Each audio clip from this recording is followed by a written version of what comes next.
They like to keep this a dirty little secret. They like to keep it in the closet with the other skeletons. But now the skeletons are starting to spill out. People are getting fed up, and it's time for change.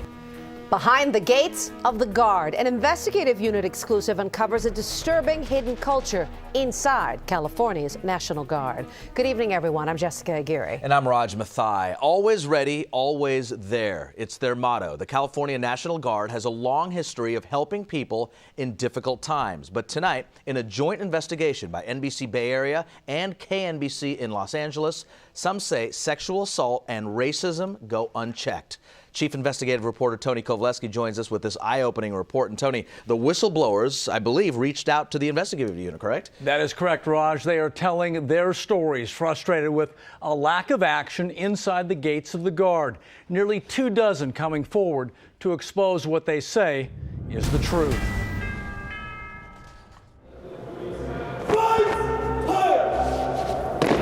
I just want it to stop. I just want it to stop. She's a master sergeant serving in the Guard for 12 years. I don't understand. I have faith in this organization. And she's a staff sergeant serving the military for 2 decades. They are part of the 23,000 men and women serving the California Guard, a vital reserve military force serving our country in critical times of need. Sitting in that chair is against everything you've ever learned in the military. True? True. Anna Oluwadari's story started with the simple opening of a dollar bill. One day I was cleaning out the box, and I found nicely folded a dollar bill. I opened it up, and it had the word on it. In October of 2010, Oluwadari was collecting money from the cash box of her informal office snack bar. I opened it up. I saw what was on it. I asked questions about it. How dare they do this? And then one of my officers in my office, he came and took the dollar bill out of my hand, and he changed the N to a B. Why? In his interview, he says to de-escalate the issue, to calm me down. Following the incident, Staff Sergeant Oluwadari sent this email to everyone in her office. It included, "I am requesting that such divisive and negative feelings be kept to yourself." 5 days later, another dollar bill. I opened the bill and I discovered this one, folded in the same way that this one was, and it has your mother on it. The Guard investigated the dollar bill incidents, disciplined one member, but for Staff Sergeant Oluwadari, the results failed to change the culture. I'm angry because they don't see my point of view. I'm angry because they don't think it's significant enough to make changes in the organization. And I just can't accept that. I don't know what else to do. Master Sergeant Jessica Brown also can't accept the way her leaders at Moffett Field's 129th Rescue Wing handled an attack she says happened to her in Las Vegas. She says it started after a member of the California Guard walked her back to her hotel room. He pushed me down on my bed. She says it happened during a training mission back in 2007. And all the while I was telling him to stop. Don't do it. I'm married. Master Sergeant Brown says she immediately reported the sexual assault to her direct supervisor. Now, 5 years later, I have no faith in the Guard. None. She believes the National Guard failed to properly investigate her sexual assault. Is this exposing the dysfunction inside the Guard?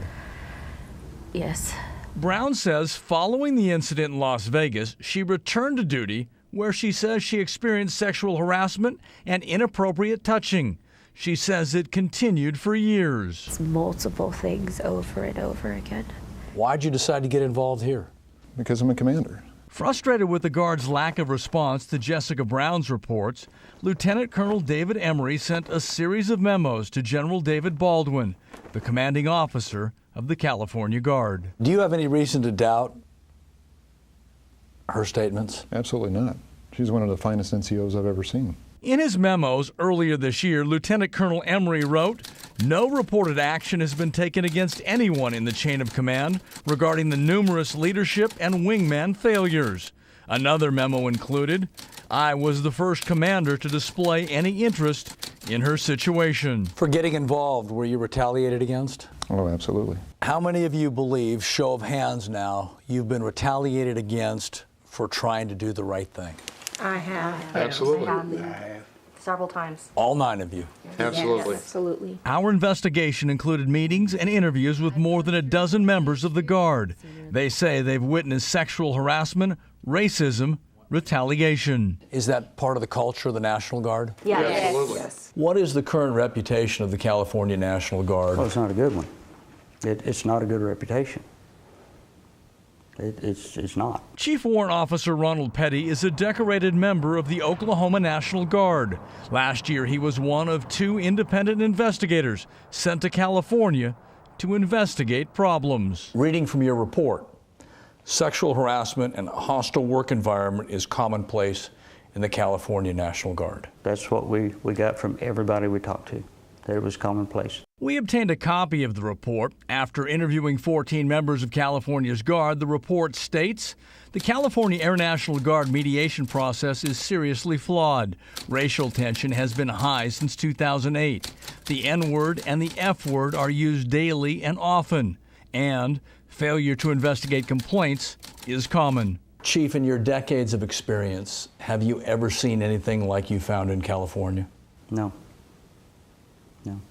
No, I never found that many people who weren't getting resolution. I have a mandate from the governor to change the culture of the unit, of the organization. He's the man in charge of California's National Guard. How does Major General David Baldwin respond to accusations from members of his Guard exposing a culture of sexual harassment, racism, and retaliation? Well, we don't know, because for 3 weeks, General Baldwin has deflected, delayed, and on Tuesday, finally declined our request for an interview. They like to keep this a dirty little secret. They like to keep it in the closet with the other skeletons. People are getting fed up, and it's time for change. Late today, the California National Guard said it can't comment on the report co-authored by Chief Petty because it has not yet received that report. Although for now Major General Baldwin has declined our interview request, it's important to know we do intend to ask the tough questions to General Baldwin in a public place in the weeks ahead. Members of his Guard clearly want answers and, perhaps most important, resolution.